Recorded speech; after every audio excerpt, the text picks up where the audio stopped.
Welcome to a Foxy Tech Tips tutorial on changing your gamer picture on Xbox One.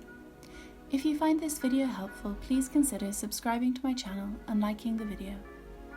Click the Guide button on your controller to bring up the Guide menu.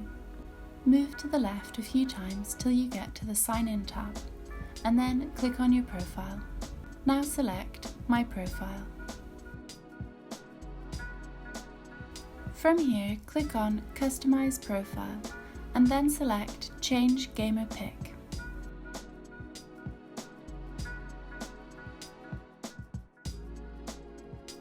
You can select from a list of default gamer pics here. You can also upload a photo of your Xbox avatar. It's also possible to use your own images. To do that, click Upload a Custom Image from the top right. That will open up a file manager and you'll need to select your image.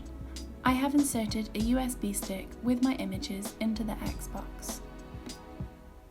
Once you have selected the image, you can now crop it.